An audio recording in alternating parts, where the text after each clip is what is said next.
बिस्मिल्लाहिर्रहमानिर्रहीम, अस्सलाम वालेकुम। प्रोग्राम मुकाबिल के साथ मैं हूं सरवत वलीम। रऊफ क्लास आमिर मतीन साहब हमारे साथ स्टूडियोज में मौजूद हैं। कल हमने देखा कि चौधरी निसार की जानिब से एक प्रेस कॉन्फ्रेंस की गई जिसमें सारा मलबा उन्होंने नादरा पर डाल दिया। आज आर्मी चीफ की जानिब से अमरीकी सफीर से मुलाकात भी की गई है।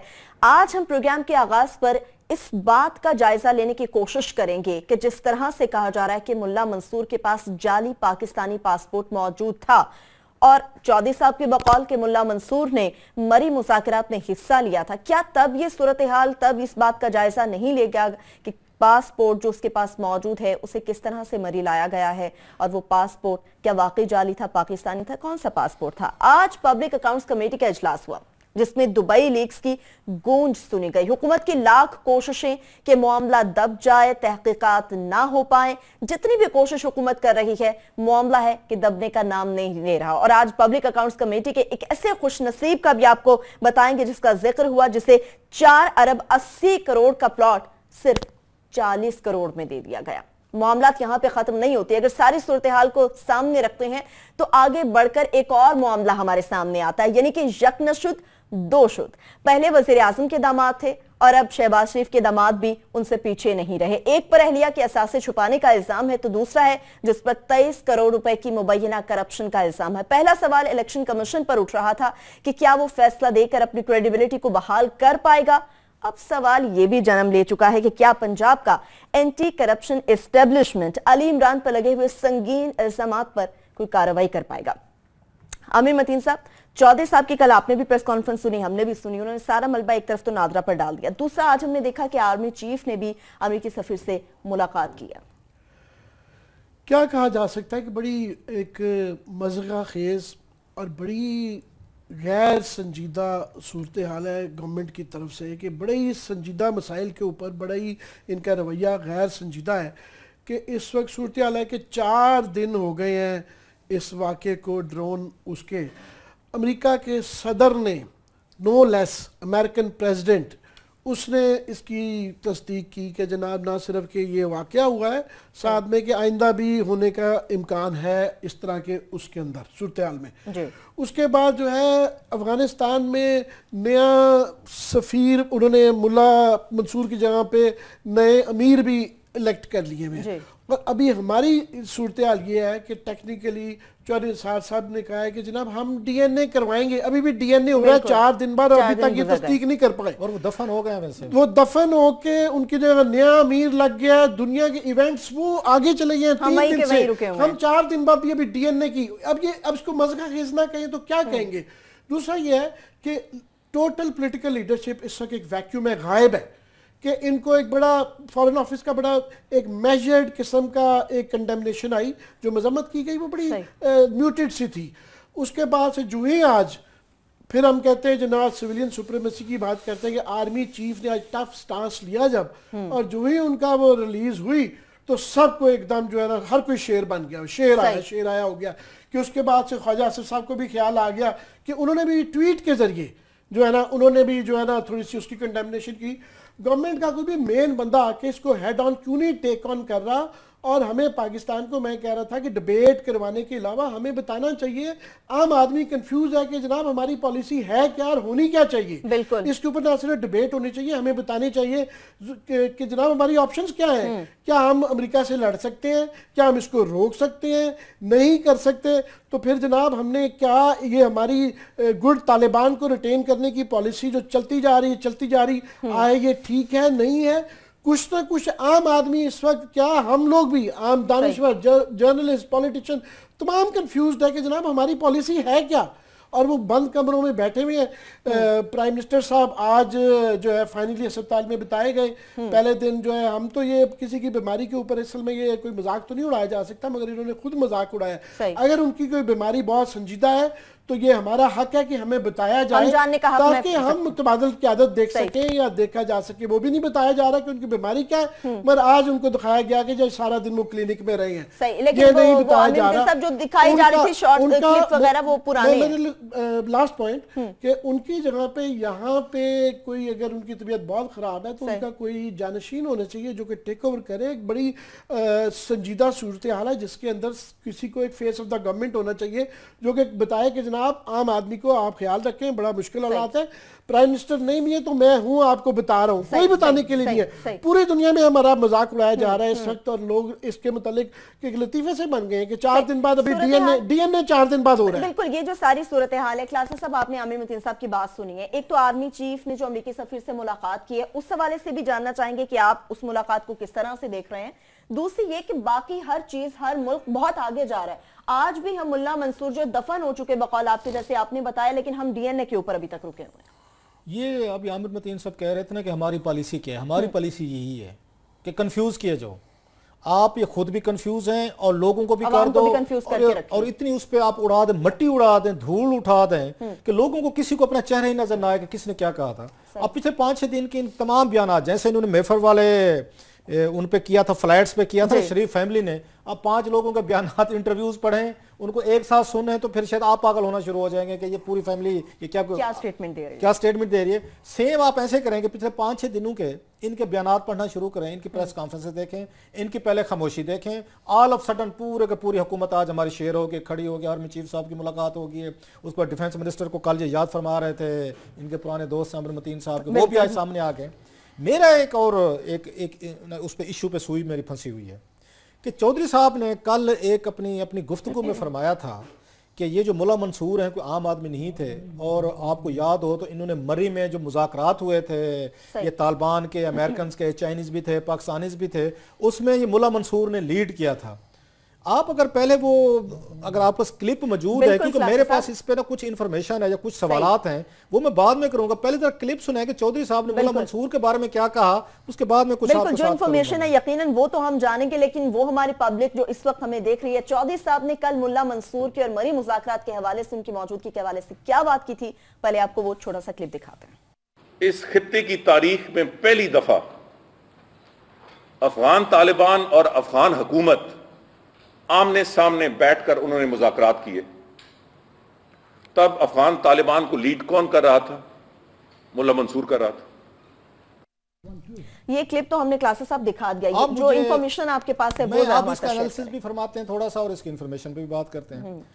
अब चौधरी साहब ने, आज मैं खबरें पढ़ रहा था, इन्होंने तहसीलदार हैं कोई वहां पर बलोचिस्तान के, वो गिरफ्तार हो गए हैं। सही। एक असिस्टेंट कमिश्नर साहब भी सुना गया कि पकड़े गए हैं, इल्जाम कि आप लोगों ने वली मोहम्मद जो था, वो जो मुल्ला मंसूर साहब थे, अब तो कंफर्म हो गया है, अब तो सब ने कर दिया है, इन्होंने उनके शनाख्ती कार्ड या पासपोर्ट को वेरीफाई किया था। इन्होंने बहुत बड़ी इन्होंने गुस्ताखी की थी, असिस्टेंट कमिश्नर ने भी और तहसीलदार साहब ने, वो गिरफ्तार हो चुके हैं, मैंने टीवी पे आज देखा, सब ने देखा होगा। अब मुझे एक बात समझाई जाए, अगर उनके खिलाफ कार्रवाई हो सकती है तहसीलदार के खिलाफ कि तुमने इस वली मोहम्मद को क्यों आपने इसको एंडोर्स किया है, सही। मुझे ये समझाया जाए, ये मुल्ला मंसूर जो है बकौल चौधरी साहब के, इन्होंने लीड किया था मरी में जो टॉक्स हुई थी, अफगान हुकूमत के साथ, चाइनीज भी थे, अमेरिकन भी थे, पाकिस्तान भी था, ये किसके पासपोर्ट पे आए थे वहां पे? बिल्कुल बड़ी अहम सवाल है। क्या मुल्ला मंसूर के पास अफगान हुकूमत का या अफगानिस्तान का पासपोर्ट था? मैं ये सवाल है मेरे चौधरी साहब से अगली दफा, क्योंकि हमें तो वहां जाने की इजाजत नहीं है, हमारे तो फॉरबिडन फ्रूट है ये पंजाब हाउस जो है, हमें तो कोई बुलाता नहीं है, ना हम जा सकते हैं, ना हमें इजाजत, हम चले भी जाए तो सवाल पूछने की इजाजत अब चौधरी साहब हमारे सिक्योरिटीज आ रहे हैं, वो कब देंगे? जी आमिर मतीन साहब आप पूछें, जी रऊफ साहब आप पूछें, वो तो किसी और से शुरू होते हैं। सो जो जाते हैं हमारे दोस्त जाते हैं, मैं उनसे 2-4 सवाल उनके सामने रख रहा हूँ, उन्हें कहें जी चौधरी साहब से पूछें कि हमें बताया जाए, यू आर इंटीरियर मिनिस्ट्री, और पिछले साल की बात है, आपके दौरे हुकूमत में मुल्ला मंसूर जो हैं ये मरी में आए, ये किसके पासपोर्ट पे आए थे? क्या इनके पास अमेरिकन पासपोर्ट था, इनके पास चाइनीज था, इनके पास पाकिस्तानी था, इनके पास अफगानी था? डेफिनेटली किसी ना किसी पासपोर्ट पे आएंगे, क्योंकि पाकिस्तानी नेशनल तो है नहीं वो, इनके बकौल वो तो तालिबान को लीड कर रहे हैं वहां पे, वो तो अफगानिस्तान से उनका ताल्लुक है, जो भी हो। सो जो इनकी हमारी मुनाफिकतें हैं, हमारी यहाँ पे जो डबल स्टैंडर्ड्स हैं कि आप नादरा पे चढ़ गए हैं जी, जैली आपने शनाख्ती कार्ड बनाया है, आपने जैली पासपोर्ट बनाया है, जैली आपने सारे काम किए, तो जनाब आप भी तो जैली तरीके से उनको मरी ले गए थे ना। ये सवाल जो आज चौधरी साहब कह रहे हैं, अपनी FIA को कह रिकॉर्ड दे हमें वहां पे इमिग्रेशन के पास वो जो यूज इस्तेमाल करते रहे हैं वो हमें दें, और मुल्ला मंसूर पाकिस्तान में दाखिल कैसे हुए थे, वहां से जब वो मरी टॉक्स के लिए आ रहे थे तो अफगानिस्तान से पाकिस्तान के रास्ते कैसे आए हैं, वो चमन के रास्ते आए हैं, वो यहाँ पे KPK के रास्ते आए हैं, वो अगेन कौन से एग्जिट या एंट्री पॉइंट से वो दाखिल हुए हैं, उनके पर रिकॉर्ड होगा। सो चौधरी साहब ने लोगों को बेवकूफ बनाना बंद करें, जो जाके आज नादरा पे चढ़ाई कर दिए एक अच्छा खासा इंस्टीट्यूशन से, उस पर वो गोलाबारी उन्होंने की है कि लगता है कि पाकिस्तान का सबसे बदनाम तरीन और बुरा तरीन जो इदारा जो है ना, वो आपका आपका नादरा है। और मेहरबानी फरमाइए ड्रामेबाज़ें बंद करें। जो असिस्टेंट कमिश्नर को आपने पकड़ लिया है, तो आपने तहसीलदार को पकड़ लिया है, तो सबसे पहले तो उन लोगों को पकड़ना चाहिए जो मरी में इनको लेके गए थे, मुल्ला मंसूर साहब को, उन्होंने रिसीव भी किया होगा। अगेन मुल्ला मंसूर साहब को तो नहीं पता होगा कि वहां पर मरी किस जगह पे है। आएंगे तो इस तरफ जाएंगे नहीं, ना? उनसे पूछा जाना चाहिए कि हमें बताया जाए कि मुल्ला मंसूर कौन से डॉक्यूमेंट्स पे, कौन से पासपोर्ट के साथ वो मरी टॉक्स में शरीक हुए थे। पाकिस्तानी शहरी तो नहीं थे। अगर हाँ ये उस वक्त कह सकते हैं कि जैली काम हुआ है, अगर ये चौधरी साहब आके एस्टेब्लिश करते हैं कि उसके पास अफगान पासपोर्ट था और ये कापी है, और कापी होनी चाहिए FIA के पास। इनके पास तो पैसे सिस्टम है सारे का सारा, इनके पास होनी चाहिए, उसकी डिटेल हमें दें तो मैं अपनी तमाम गुफ्तगू ये माजरत के साथ वापस ले लूंगा। अदरवाइज मैं आपको बता सकता हूं, इसी पासपोर्ट पे, इसी शनाख्ती कार्ड पे इन्होंने वहां पे टॉक्स में उनको शरीक करवाया है। तब तो खामोश रहे क्लास में, तब तो किसी ने कोई बात नहीं की। इनकी खामोशी रही है। अब बैठ के हम तकरीरें सुन रहे हैं, चौधरी साहब का एक लंबा लेक्चर सुन रहे हैं, और मजाल है कि कोई उनसे सवालात कर सके। आमिर साहब कुछ कहना चाहते हैं? लेना चाह रही मैं लास्टली मैं ये कहूँ कि ये बड़ा, इसलिए मैं कहता हूँ ये बड़ा संजीदा मामला है कि हम एक बहरहाल एक न्यूक्लियर कंट्री हैं। हमारे से इस तरह का जब गैर संजीदा हम सूरत हाल बना देते हैं, तो कल को लोग ये बड़े अरसे से कह रहे थे कि जनाब ईरान नहीं, असल मसला पाकिस्तान है। तो उसके बाद से ये टेस्टिंग होती है कि जब इस तरह के हमला होने के बाद भी हमारी तरफ से रिएक्शन, आर्मी चीफ ने स्ट्रांगली रिएक्शन शो किया, गवर्नमेंट ने शो नहीं किया। तो नेक्स्ट टाइम आगे खित्ते में बहुत बुरे हालात होते जा रहे हैं। तमाम लोगों की मुतवक्का राय बनती जा रही है कि इससे जो अमन अफगानिस्तान में होने जाने की उम्मीद थी और कम हो गई है। तालिबान अब इसके बाद शायद काफी अर्सा तक लड़ाई की तरफ ज्यादा राग़िब होंगे बजाय इसके कि सुलह के। कॉन्सिक्वेंसेस हमारे लिए हैं।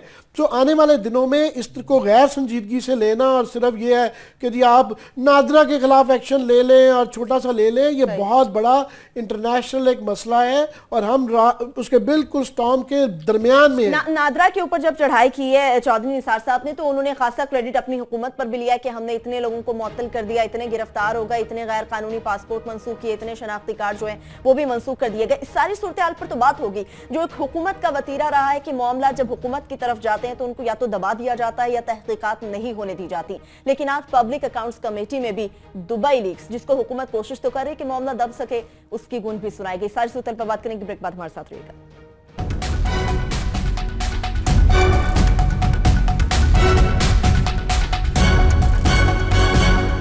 ब्रेक के बाद एक बार फिर से आपको प्रोग्राम में खुशामदीद करेंगे। क्लासेस साहब, हम हमेशा इस चीज़ का क्रेडिट लेते हैं कि दहशतगर्दी के खिलाफ पाकिस्तान ने बेपनाह कुर्बानियां दी हैं और यकीनन इसमें कोई शक भी नहीं है। लेकिन अब जो ये मुल्ला मंसूर का मामला सामने आया है और ये बात कि उसके पास पाकिस्तानी शनाख्ती कार्ड था, पाकिस्तानी पासपोर्ट था, दुनिया भर में जो पाकिस्तान की रुसवाई, आप समझते कि इसकी जिम्मेदारी कोई उठाएगा? वैसे तो कोई ऐसी कोई बात बच नहीं गई जिसकी रुसवाई हमारी आलमी लेवल पर ना हो चुकी। अब तो कोई खबर नहीं रहती। एक आखिरी चीज़ रहती थी, मैं चलें शेयर कर लेता हूँ। अगर अब आपने सवाल ऐसा कर दिया है, मुझे वो याद पड़ता है 2-3 साल पहले मैं लंदन गया, एक आखिरी कसर रह गई थी हमारी, जो मतलब दुनिया में आपने कहा ना दुनिया में रुसवाई हुई। उसके बाद मैंने फिर रुसवाइयाँ वगैरह पीछे कर दी। मैं कि बस अब ये रुसवाई भी बेचारी अब वो हो गई, रुसवा हो गई है ये हमारी वजह से। जो ही लंदन में जहाज़ रुका इसका PIA का और हम वहाँ से बाहर निकलने लगे, जो मुसाफिर उस वक्त में ये साथ थे उनमें से अगर कुछ देख रहे तो उसको याद आ जाएगा। जो ही हम बाहर निकले तो वहाँ पे जो ब्रिटिश ऑफिसर जो थे वो कुत्ते लेके खड़े हुए थे। हम गुजर रहे थे, कुत्ते हमें वहाँ से सूंघ रहे थे। आखिरी मेरा ख्याल ये रुसवाई की हद थी। आज आपने मुझे कह दिया तो आज मैं ये 3-4 साल बाद मैं आपको बता रहा हूँ। उन्होंने कहा कि अब उसमें अच्छा उनके क्या कसूर है, ये शर्म हमें आनी चाहिए कि उन्हें आनी चाहिए? जरा ये बड़ी आपने मजे की बात की है। आज ही PIA के जहाज के केबन से कितने किलोग्राम हीरोइन निकली? इसके बाद जो कुत्ते ना छोड़े हमारे ऊपर एयरपोर्टों पे और हमें आके सैल्यूट करें, हमें रेड कारपेट दें। मेरे लिए ये मैक्सिमम था कि पहली दफा मैंने देखा, दुनिया में आते जाते रहते फिरते रहते हैं, कि PIA का जहाज लगा है। जो ही वहां से हम निकल के जाने लगे हैं, सामने वहां पे उनके अफसरान 2-4 कुत्ते लेके खड़े हुए थे कि ये पाकिस्तान से जहाज आया है। हाँ। इनके पास कोई ना कोई ऐसी चीजें होंगी जो यहाँ पे किसी ने जेब में डाली बाद आगे जाने दिया। बिल्कुल कुत्ते हमें सूंघ रहे थे और हम वहां से बचते बचाते वहां से हम उस पर आके गुजर रहे थे। ये सारी की सारी जो रुसवाइयाँ हैं ना, ये हमारे खाते में पड़ रही। अब कोई चीज हमें रुसवा नहीं कर सकती, ये मैं आपकी ईमानदारी से बता रहा हूँ। अल्लाह के फजल से हमने अपने लिए अब आप ये कह लें कि हमारा तल्लुक उससे मुजम्मती फिरके से बाद लोग कहते हैं हम हर वक्त अपनी मुजम्मत करते रहते हैं। अब मुझे बताएं इस खबर को कैसे अच्छा बना के पेश किया जाए कि आपके जहाज कहाँ से जा रहा था? लाहौर से कराची गया है। अच्छा, लाहौर से कराची किया है। 27 किलोग्राम उन्होंने हीरोइन उसमें डाल दिए। 27 किलो एक अच्छी खासी एक हीरोइन बनती है। कुछ लोग अंदर गए होंगे, जहाज के अंदर पहुंचे हैं, उन्होंने वहां पे पूरे का पूरा केबन को उन्होंने उसको ट्रांसफॉर्म किया है, उसमें उन्होंने आखिर जाके हीरोइन छुपाई है और किसी को पता नहीं चला। इसके बाद हम दुनिया को कहते हैं अपने हम अपने बड़ा स्ट्रीट समाज समझते हैं, हम बड़े स्ट्रीट स्मार्ट हैं, हम बड़े चलाक हैं, हम बड़े तेज हैं और हम दुनिया को धोखा दे देंगे। जैसे आजकल चौधरी निसार अली खान साहब धोखा देने के चक्कर में हैं कि हम दुनिया को धोखा दे देंगे कि ये देखें जी पासपोर्ट जाली थे, ये देखें जी इनका शनाख्ती कार्ड जाली था। दुनिया पूछ लेगी कि भाई साहब वो फिर मरी में किस पासपोर्ट पे आए थे, इसका जवाब चौधरी साहब नहीं देंगे और इनसे जवाब लेना है। मेरी अगेन अपने दोस्तों से रिक्वेस्ट है जिनको चौधरी निसार के दरबार तक उनको रसाई है कि अगली दफा आप थोड़ी सी हिम्मत करके जान के अमान पा के चौधरी साहब से पूछें। लेकिन वैसे क्लासेस साहब माजरत के साथ हम पाकिस्तानी शहरी हैं, आजाद मुल्क के शहरी हैं और सवाल करना हुक्मरानों से हम यकीनन इसका हक रखते हैं। इस पे एक और बात, ये जो आज मैं आजकल सुनना सॉवरेनिटी खुद मुख्तारी, मतलब है यहाँ उसामा बिन लादेन आके 5 साल रहे, आपकी खुद मुख्तारी हाल्ट नहीं होती। सही। यहाँ पे मुल्ला उमर साहब हैं, इलाज करवाएं, आपकी सॉवरेनिटी को कुछ नहीं होता। यहाँ पे मुल्ला मंसूर के पास पासपोर्ट निकला है, पाकिस्तान का निकला है, जैली हो, सच्चा हो, झूठा हो, तो पाकिस्तान की खुद मुख्तारी नहीं होती। अमेरिकन ड्रोन आ जाएगा, हमारी खुद मुख्तारी हो जाएगी। ये बात जहन में रखें। यानी सीरियस नोट, हमें समझ आनी नहीं है, कोशिश कर लेते हैं। अपना घर आप ठीक नहीं करेंगे ना तो दुनिया हमसे बड़ी बदमाश है। उनके पास बड़े गोले, बम, बारूद और ऐसे ऐसे उन्होंने जदीद असले उन्होंने तैयार कर लिए जिनका हमने सुना भी नहीं है। अभी F-16 लेने के लिए हम उनके पैरों में पड़े हुए हैं। एक अमेरिकन कांग्रेस ने $500 मिलियन आपको अभी रोका है। अभी आपने कहा कि जंग के दिनों में हमने बड़ी कुर्बानियां दी तो माल भी खाया है। मतलब अमेरिकन से बात करें जब आप, वो आपके मुंह पे आगे से हमें 10 सुनाते हैं। उन्होंने कहा भाई साहब किस चीज की आपने जंग लड़ी? $32 अरब हमने आपको कैश दिया है।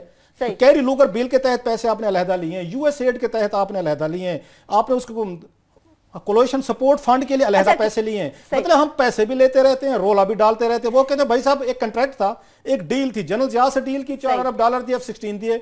एक हमने कॉन्ट्रैक्ट किया, आपके साथ पैसे दिए। आपने जनाब मुशर्रफ के साथ हमने डील की, हमने पैसे दिए। हमने पीपल्स पार्टी से डील की, पैसे दिए। ये इसाक डार साहब हर मेरे दूसरे तीसरे महीने जाके $300 मिलियन ले आते CSF उसका फंड का। वो कहते हैं यार तुम डॉलर भी लेते हो, उसके बाद आप हमारे खिलाफ आप आके ये गुफ्तगू भी करते हो, फिर उसके बाद खुद मुख्तारी के बारे में लगते हैं। क्लासेस साहब वही आपने जो 2-3 साल पहले अपने लंदन के वाक़े के हवाले से बताया, रुसवाई की बात हो रही है आमिर मतीन साहब। क्लासेस साहब जिस तरह से कह रहे हैं कि हमने खुद को खुद रुसवा किया है, क्या समझते हैं कि पाकिस्तानी अवाम ने इस मुल्क को और खुद को रुसवा किया या पाकिस्तानी हुक्काम ने हमें जाकर रुसवा किया?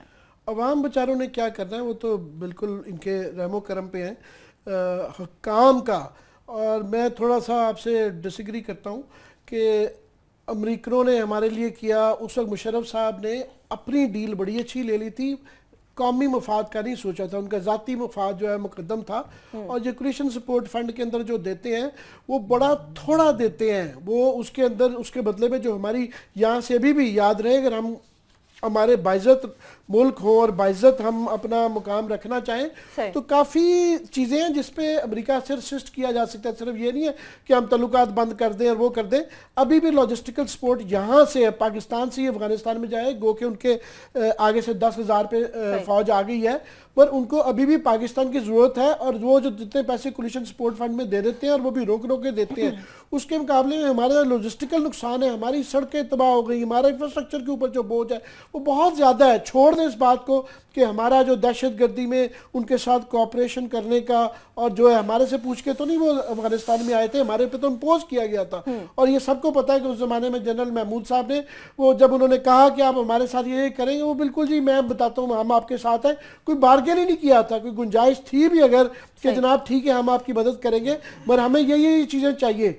बड़ी मिसालें हैं, लंबी बहस हो जाती है कि इजिप्ट ने और बड़े दुनिया के मुल्कों ने अमेरिका के साथ ताउन किया, मगर एक कॉस्ट ली। हमने तो वो कॉस्ट भी नहीं ली, सब कुछ अपना इंफ्रास्ट्रक्चर भी तबाह कर लिया, सोसाइटी भी तबाह कर ली। और आज आपकी जज्बातियात पाकिस्तान के हवाले से हम सब इसी तरह सोचते हैं, हर कोई अपने आप को सच्चा समझते हैं। हमारे पास अपने आर्गूमेंट्स अमेरिकन के अपने हैं। ये मुझे बताएं, ये $32 अरब जो हमने लिए हैं पिछले 15 साल में, अगेन वो किधर गए? $32 अरब, ये बहुत बड़ी रकम है जो रिकॉर्ड पे मौजूद है सर, रिकॉर्ड पे मौजूद है। नंबर एक। दूसरी बात, आप कह रहे हैं इंफ्रास्ट्रक्चर, वो आपको CSF फंड किस चीज का दे रहे थे? आपको $1.2 बिलियन पर ईयर पाकिस्तान को वॉर एंड टेरर का मिल रहा है। ये $1 बिलियन आपको इन्हीं चीजों का मिल रहा है। आपको पेट्रोल का खर्चा, डीजल का खर्चा, हवाई जहाज उड़ाए, हमने बम मारे, तोपे मारी, हमने रोड इस्तेमाल किए, वो इसी चीज के पैसे दे रहे थे जो आपने इंफ्रास्ट्रक्चर पे नहीं लगे। एक बात। दूसरी, यहाँ पे जब आप पाकिस्तान को बेचने का टाइम आता है ना, जो आप बात कह रहे हैं, उसकी मैं आपको मिसालें दूं। यहाँ पे सेनेट की कमेटी का इजलास हो रहा था, ये फॉरेन अफेयर्स का, और सरताज अजीज साहब और मेरा ख्याल जलील अब्बास जिलानी साहब जिस वक्त अमेरिका में पाकिस्तान के सफीर हैं, ये ब्रीफिंग देने आए। और उस वक्त मुझे याद है सुगरा इमाम, ये सेनेटर थी पीपल्स पार्टी के, वन ऑफ द बेस्ट मतलब सेनेटर्स जो मैंने देखे हैं, 2-4 सेनेटर जिनकी मैं इज्जत करता हूँ, उनमें सुगरा इमाम एक हैं। उन्होंने पूछा, इंकशाफ हुआ, जरा अब गौर कीजिएगा कि पाकिस्तान के मफादात बेचे कैसे जाते हैं। उन्होंने सुगरा ने पूछा कि हमें जो 14-15 साल हो गए हैं, ये जो नेटो कंटेनर गुजरते हैं अफगानिस्तान से, हम इनसे कितना किराया ले रहे हैं? आप पता क्या जवाब आया? वहां सरताज अजीज साहब ने बताया ना के बराबर नहीं। उन्होंने कहा जनाब कोई हम नहीं ले रहे, 25,000 रुपया देते हैं अमेरिकन, जो आपके पोर्ट के हैंडलिंग चार्जेस है 25,000। एक मिनट सर, मैं यही कह रहा हूं, ठहरे। उसके बाद सूरा पूछती है कि जब हमने सलाला के बाद जब वहां बम्बार्डमेंट हुई थी, हमारे फौजी शहीद हुए थे 22-23, हमने यहाँ पे नेटो सप्लाई को हमने सस्पेंड कर दिया था।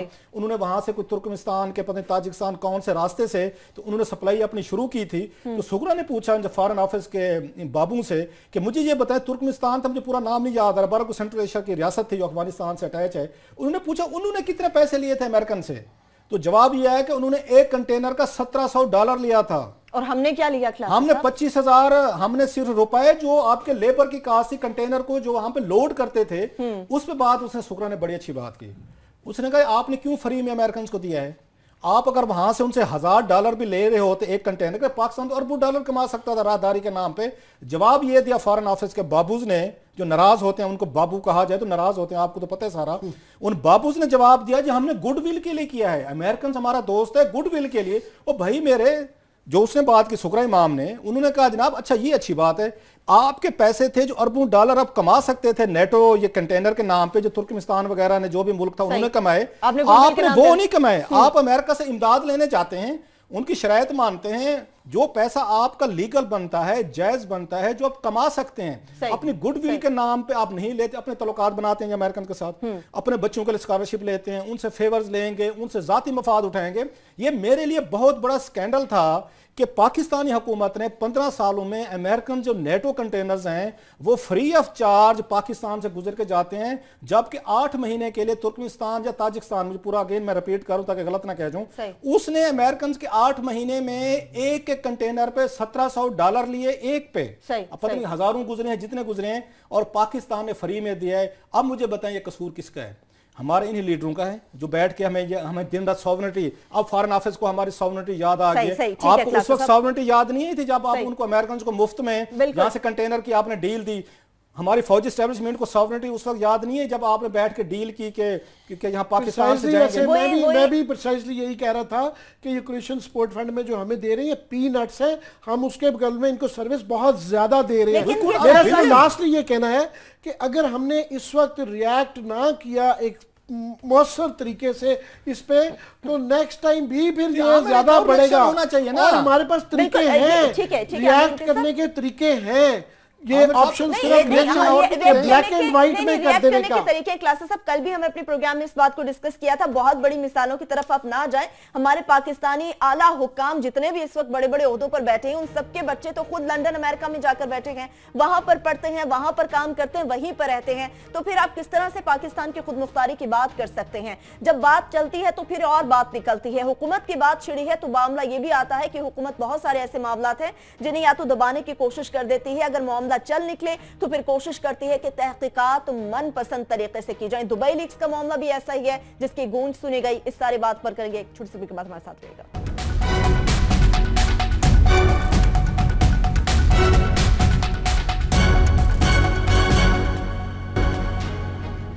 ब्रेक के बाद एक बार फिर से आपको प्रोग्राम में खुश आमदेद कहते हैं। क्लासेस साहब, हमने बात की थी हुकूमत के उन मामलात की जिनको दबाने की वो भरपूर कोशिश करती है, अगर दबा ना पाए तो फिर तहकीकात मनपसंद तरीके से होती हैं। उनमें से एक मामला दुबई लीक्स का है जिसके बंडल हम अपने देखने वालों को बेशबहा दिखा चुके हैं।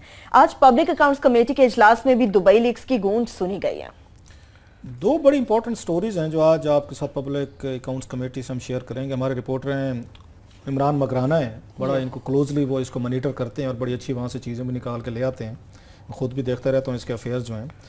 एक ये है कि शफकत महमूद साहब जो हैं PTI के, आज उन्होंने मेरा ख्याल है जो अच्छी चीज़ की जो उन्हें करनी चाहिए थी एज ए पार्लियामेंटेरियन, आज वहाँ पे FBR वाले जो हैं इन्होंने ब्रीफिंग देने आना था वहाँ पे।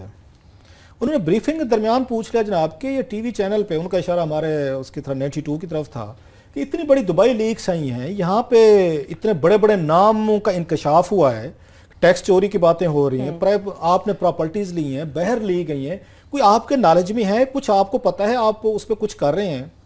जो जवाब दिया है ना उन्होंने FBI के चेयरमैन ने, उन्होंने निसार साहब ने, कोई दुनिया के और मुल्क में देते तो मेरा ख्याल है ये स्कैंडल बन जाना था, उनका जवाब इटसेल्फ बन जाना था। वो फरमाते हैं जनाब कि हमारे पास तो कोई ऐसी फरिस्त मौजूद नहीं है, ये निसार साहब फरमा रहे हैं, और ना हमें इसका कोई पता है दुबई लीक्स क्या चीज है क्या चीज नहीं है। ये वो बॉडी है जिनका काम टैक्स इकट्ठा करना है, जिनका काम टैक्स चोरों को पकड़ना है। इंटेलिजेंस का महकमा बनाया है इन्होंने, बंद कर दें उसको। वैसे जो विंग FBI ने बनाया हुआ ना, जिस पे अरबों खरबों रुपए बजट रखे हुए इन्होंने, उनको कर दे बंद। अगर मेरे जैसे, आप जैसे आमिर मतीन और हमारी, हम आम से लोग हैं, अगर हम जाके ये 2500 टैक्स ये चोर हम कहेंगे, सब तो नहीं है, कुछ मेरा ख्याल है कोई हार्डली कोई ज्यादा कम, अगर कह 150 होंगे जिन्होंने टैक्स के जरिए सारी चीजें की होंगी। बाकी तो अगर हम ये नाम निकाल सकते हैं, अगर ये बंडल मैं ले आ सकता हूं, ये मैं अपनी तारीफ नहीं कर रहा, हमारा पूरा टीम वर्क है, बिल्कुल, तो जनाब आप फिर ये दुकान बंद करें FBI। फिर आप किस चीज के पर्क्स ले रहे हैं, प्रिविलेजेस ले रहे हैं? आपने इंटेलिजेंस के विंग रखे हुए हैं, इन्वेस्टिगेटर रखे हुए हैं, माल पानी खाने के बावजूद ये हालत है। इनके पास जो जवाबात दिए गए हैं वो बड़े इंतहाई मुज़िक्का खेज जवाबात हैं, हंसने वाले जवाबात हैं, कि उन्होंने कहा कि जनाब के पूरे मुल्क में शोर मचा हुआ है। अगर शफकत महमूद कह रहे हैं तो मसूफ फरमा रहे हैं हमारे पास तो कोई लिस्ट ही नहीं है। हजूर आपके पास लिस्ट आ भी जाए ना, ये फिर भी कुछ नहीं कर सकते। क्यों क्लास साहब? ये बिल नहीं है, ये सारे लोग जो हैं। मैं आपकी बात काट रहा हूँ, इंटेलिजेंस का उनका आपका शुक्रिया अदा करना चाहिए था कि जनाब आपने यहाँ पे टीवी पे आके लोग मान रहे हैं कि जी हाँ हमारी ये जायदादें, और ये भी मान रहे हैं कि ये डिक्लेयर्ड नहीं है। कोई आपसे ही राब्ता कर लेता, या इंटेलिजेंस वालों को कहीं से भी सू लगे तो उनका फर्ज है कि आप तक पहुंचे। कि टीवी के ऊपर आ रहा है, वो लोग मान रहे हैं, उसके बावजूद नहीं कर रहे हैं। बिल्कुल, ये मामला कल का नहीं है कि उन्हें पता ना चला, महीना हो गया। एक मेरे साथ कमिटमेंट करें ये निसार साहब, पूरी फाइल इनको भेज देता हूं मैं, 2500 नाम भी, और भी बड़े लंबे सौदे हैं। ये फिर तमाम लोगों को नोटिस करें जितने लोग उसमें शामिल हैं, एक अपना कमीशन बनाए इसका, हम इनको लिस्ट देने को लिए तैयार हैं। एक एक नाम है, एड्रेसेस हैं, पत्ते हैं, सारी चीजें। अगर इनके पास नहीं है, अगर इनके पास बिल्कुल नलायक हो गए, निकम्मे हो गए, वैसे कोशिश करें तो चौधरी निसार अली खां की ये दराज में पड़ी हुई है, और चौधरी साहब ये बड़े इंसाफ की जो बातें करते हैं ना, तो चौधरी साहब ने अपनी दराज में रखी हुई है। उन्हें कहें जरा हिम्मत करें, उसमें बड़े बड़े लोगों के नाम है जिस वजह से वो उसको निकाल नहीं पा रहे। उनसे शनाख्ती कार्ड चाहे उनके पास ना हो, ये वाली लिस्ट है जी। उनको अख्तर अगेन उसका नहीं पता ना, उसका मुल्ला मंसूर कैसे आया, कैसे किया, तो ये लिस्ट का उनको सब पता है चौधरी साहब को। चौधरी साहब जिस पे उस पे बैठे हुए ना, सोने के, वो कहते हैं गार पे बैठे हुए हैं, उस सोने के गार में से, दराज में से निकालें, FBI को भेज दें। FBI को ना भेजें, FIA को कहें कि कार्रवाई जारी रखें, क्योंकि FIA कार्रवाई कर रही थी। चौधरी निसार अली खान साहब ने उनको रोका है कि मत करें। ये जो मुल्क को बचाने के दावे करते हैं ना, जो कि 2500 बंदों के नाम, एड्रेसेस, पूरी की पूरी चीजें मौजूद हैं, और उसमें सरकारी रिकॉर्ड में मौजूद हैं, और सारे सरकारी महकमे कह रहे हैं हमारे पास है नहीं। रीजन कि बड़े बड़े लोगों के नाम आ गए हैं, उनके अपने नाम आ गए हैं, इसलिए कुछ नहीं कर पा रहे। अगर वो, मेरा ख्याल है, अगेन हमारे साथ कमिटमेंट करें, मैं इनको पूरी की पूरी फाइल देने को तैयार हूं, सारी। जरा हिम्मत फरमाएं, ये चेयरमैन जो FBI हैं, 2 काम करने पड़ेंगे इन्होंने पिछले दिनों एक अदा इन्होंने इश्तिहार दिया है, उसमें कहा है कि जो टैक्स चोरों की हमें इतला देगा उनको 5 का 10% हम उसमें से हम इनाम देंगे। तो ये 5-10% हमें भी देंगे। खरबों का 5% हमारा, तो उस तरह के हम अपना चैनल निकाल सकते हैं। ये जो है ये हमें वो भी देंगे जो कि इन्होंने नहीं देना। हम इनको पूरे के पूरे टैक्स चोरों की डिटेल देने को तैयार हैं, हजारों नाम देंगे सबूत के साथ। ये उनको नोटिस भी करें, उनसे टैक्स भी लें, जो नहीं देता उनको जेलों में डालें, हमारा हिस्सा भी दें जो हमारा एक लीगल हिस्सा बनता है। थोड़ी सी हिम्मत दिखाएं, जो मेरा ख्याल है इन्होंने दिखानी नहीं है। रीजन ये है कि ये बेचारे सरकारी मुलाजिम टाइप लोग हैं, और मुझे तो कुछ ये भी नहीं, अगर लोगों ने कहा है कि जिन लोगों ने इन्वेस्टिगेशन करनी थी, अगर उनकी अपनी प्रॉपर्टीज उसमें लिस्ट में निकल आई, तो ये सारे मिले हुए, ये गैंग अप है। ये जो आमिर बात कहता हो कि सिस्टम जो है ये रिग्ड हो चुका है, ये हाईजैक हो चुका है, कि चेयरमैन FBI कह रहे हैं हम नाम दे रहे हैं, हम तस्वीरें दे रहे हैं, हम एड्रेसेस दे रहे हैं, और लोग आके कन्फेस भी कर रहे हैं इस चीज का। वो कैसे नहीं करेंगे? सारी चीजें लिखी हुई है, रिकॉर्ड हमारे पास मौजूद है, एक एक बंदे का कैसे इनकार करेगा सारे। और भाई आधे से ज्यादा दुबई पाकिस्तानियों ने खरीद लाया है, और चेयरमैन FBI कहते हैं मुझे पता नहीं है। फिर उसको इस पोस्ट पे रहने का कोई हक नहीं है। अगर वो पाकिस्तान के आवाम के टैक्सेस से पैसे से सही। हमारी लूटी हुई मनी के पीछे भी नहीं जा सकते दुबई, वो पता नहीं कर सकते। हम एक एक फ्लैट का नंबर दे रहे हैं, एड्रेस दे रहे हैं, जो कंस्ट्रक्शन कंपनी है उसका एड्रेस दे रहे हैं, ईयर ऑफ उसकी बाइंग और परचेजिंग दे रहे हैं, और आप में इतनी जरूरत भी नहीं है कि आप उसको उनको नोटिस कर दें। सब बात तो जरूरत की है ना, हिम्मत करने की है। उन्होंने कहा है कि जो 5% वाली याद करवाइए कमीशन है, तो मैं सोच रहा हूँ हम किस काम में पड़ गए हैं। ये कल फाइलें लेके जाते हैं, रसीद मैं रसीद लेके आऊंगा, पर मुझे फिर याद आ जाता है कि नैब वाले भी उतना, उन्होंने भी ये शिक रखी हुई है, वो उतना पैसा निकलवाया नहीं है जितना उन्होंने अपने आप को दिलवा लिया है। सो ये भी अगेन उतना रेवेन्यू, ये ऐसे नहीं है हमारे टारगेट्स मीट नहीं हो रहे हैं, वो रेवेन्यू जितना आता नहीं है जितना ये परसेंटेज में ले जाते हैं। थोड़ी सी ब्रेक ले लेते हैं, ब्रेक से वापस आ जाते हैं। आपको बता दें, अभी मैंने एक खुश नसीब के बारे में हम यकीनन आपसे 4 अरब 80 करोड़ का प्लॉट जो है ना 40 करोड़ रुपए में ले लिया। इतनी बड़ी अमाउंट के बाद ये कहा जा सकता है कि सिर्फ 40 करोड़ में वो प्लॉट दिया गया है। और दूसरी बात ये भी आपसे डिस्कस करेंगे कि किस तरह से शरीफ खानदान के दामाद तू चल में आया की पॉलिसी पर गामजन है, एक निकला तो दूसरा उससे भी 2 हाथ आगे निकला। सारी जरूरत बात करेंगे, ब्रेक बाद हमारे साथ रहिएगा।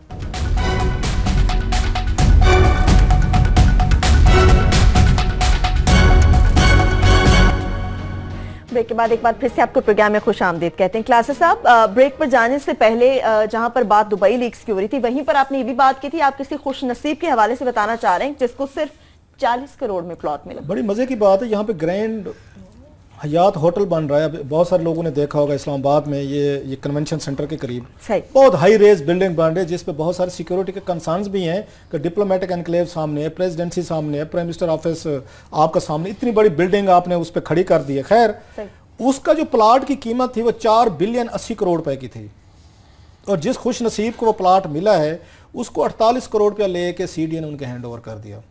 सही, 4 बिलियन 80 करोड़ रुपए का प्लाट उन्होंने उनको 48 करोड़ रुपए में दे दिया, जो बन रही है। इस्लामाबाद का अभी स्टेट सिंबल जो है ना, ये ग्रैंड हायट होटल वाली बिल्डिंग ही बनती जा रही है। हर एक का जिसका वहां पे नहीं है अपार्टमेंट, उसको इस्लामाबाद की एलीट नहीं माना जाता। चलो एलीट के काम देखें फिर, ये मुकदमाबाजी थी इसकी शायद पहले। सीडीए के लिए जरूरी है कि जो प्लाट आप जब तक आप पेमेंट नहीं करते, पूरी पेमेंट नहीं करते, जो बात है खुर्शीद शाह ने भी की है कि पार्क एनक्लेव में उनका प्लाट है, 1 करोड़ 20 लाख रुपए की पेमेंट करेंगे तो पोजीशन मिलेगी। ये साहब जो है पता नहीं कौन साहब हैं, इनको 4 बिलियन 80 करोड़ रुपए का प्लाट जो है सिर्फ 48 करोड़ रुपए या 10% आप कह लें, उन्होंने उसकी पेमेंट की और इसके बाद हैंड ओवर कर दिया। चले हो गया। और ये 2005 में दिया गया था जनाब मुशर्रफ साहब के दौर में। उस वक्त ये कामरान लशारी साहब जो हैं सीडीए चेयरमैन थे, कोई बहुत बड़ा लंबा हाथ मारा गया होगा। जहां पे कामरान लशारी साहब आ जाएं, कुछ छोटी मोटी उसमें खेल नहीं होते, वो लंबे खेल होते हैं। अल्लाह के फजल से वो एक लंबी कहानी है उनके लशारी साहब पे अल्लाह ने बड़ी मेहरबानी की है। उन्होंने बड़े बड़े अफसरों को, लोगों को खुश करने का फन ये जानते हैं। उनके दौर में ये काम हुआ। अब जो मजे की बात है कि पेमेंट अभी भी उन्होंने नहीं की, ये तय हुआ था वो किस्तों में देते रहेंगे। अब ये पता चला है, जो आज वहां कमेटी में बताया गया है, कि वो जिनको दिया गया था होटल को, उन्होंने 3 बिलियन रुपीज लोगों से कमा लिए हैं। इनको 48 करोड़ दिए हैं, वो 3 बिलियन रुपीस कमा लिए हैं, फ्लैट बेच दिए हैं या उन्होंने होटल जो भी करना था कर लिया है। यहां पे 48 करोड़ दिए हैं, 3 बिलियन पब्लिक से इकट्ठा हो चुका है। और खुर्शीद शाह ने कहा है कि सीडीए ने मुझे तो नोटिस कर दिया था कि मेरा पार्क एनक्लेव में पैसे हैं, मैंने अगर उनमें डिले पेमेंट आपने की है तो जुर्माना होगा। उन्होंने जनाब इनको रीशेड्यूलिंग की है। जरा देखें इस मुल्क के साथ हशर क्या होते हैं। गरीबों को जाके ये बिल्डोजर के साथ चढ़ जाते हैं, कच्ची आबादियों पे बिल्डोजर के साथ। पूछने वाला कोई नहीं है, पूछने वाला कि खुद सारे मिले हुए हैं ना। मैं वही तो बता रहा हूं, ये सारा सिस्टम रिग्ड है। जो बार बार आमिर ये बात कहता है कि इन्होंने 4 बिलियन 80 करोड़ रुपए का प्लाट जो है वो इन्होंने 48 करोड़ में दे दिया। उन्होंने 3 बिलियन रुपीस कमा भी लिए हैं और इनको पैसे नहीं दिए। इन्होंने रीशेड्यूलिंग कर दी है कि 2026 तक दीजिएगा। ये आप जरा हरकतें मुलाहिजा फरमाएं कि एक तरफ आप कहते हैं रेवेन्यू नहीं है आपके पास, आप वहां से गैर मुल्की कर्जे ले रहे हैं, लोग यहां पे मर रहे हैं, सीडीए रोजाना बिल्डोजर लेके कच्ची आबादियों पे चढ़ा हुआ होता है। यहां पे एक साहब हैं, उन्होंने एक बड़ी डील मारी के पीछे साहब प्राइम मिनिस्टर हाउस के अंदर एक बहुत ही इंपॉर्टेंट बाबू हैं जो इनके मेन सपोर्ट है। ये मैं आपको उनका तो पिंडी में सुन रहे थे, प्लाजा बना रहे थे, में भी है, इसके पीछे भी वही है। इसके अंदर कमाल यही हुआ है कि जिस तरह आपने कहा कि ये पोजेशन आपको मिले ना, आप प्लॉट के नाम पे आप कंस्ट्रक्शन भी शुरू कर दें और लोगों से पैसे इकट्ठे करते रहे, और फिर दरमियान में इस दौरान में जो जमीन की कीमत बढ़ती है वो इतनी ज्यादा बढ़ जाती है कि उसके बाद आप पैसे देते हैं। तो ये रेवेन्यू की जो बात आपने की क्लासेस साहब, बड़े लोगों से रेवेन्यू इकट्ठा करने के लिए खुद शायद सीरियस नहीं है। सीरियस नहीं है। एक तो मैंने इसको टच किया, हम इसको फर्दर भी इस पे टच करते जाएंगे। मेरा ख्याल है, मैं चाहता हूं कि जरा शरीफ खानदान पे भी आ जाएं, कि क्योंकि मेरा टाइम हमारे पास थोड़ा हमारे पास 2 मिनट बाकी हैं। 2 मिनट में तो कैसे ये हम कल के लिए रख लेते हैं। छोड़ दें। कैप्टन सफदर साहब और अली इमरान साहब जो हैं, जो उनके कारनामे सामने आ रहे हैं, तो उसके बाद अली इमरान साहब शहबाज शरीफ साहब के बिल्कुल ये जरा अनाउंस करना जरूरी है। टीजर छोड़ दें। अब यही हो सकता है आज, तो फिर इसको मेरा ख्याल टच नहीं किया जा सकता। अब यहां से देखें, जब बड़े लोगों के अपने बच्चे या दामाद वो स्कैंडल्स में आएंगे, उनके नाम आएंगे, तो उसके बाद उसके छोटे लेवल पे हम किसका आके गिला। फिर चेयरमैन एफबीआर की क्या जरूरत है, चेयरमैन उसकी आप देख लें, ये नैब की क्या जरूरत है। नैब ने आज क्या काम किया है, वो बड़ा मजे का उन्होंने काम किया है। ये देखें जो इदारे हमारे हैं एडहाक पे कैसे चल रहे हैं। आज उन्होंने 5 अपने डीजीज को ग्रेड 21 दिया हुआ था, अच्छा आज वो वापस ले लिया है।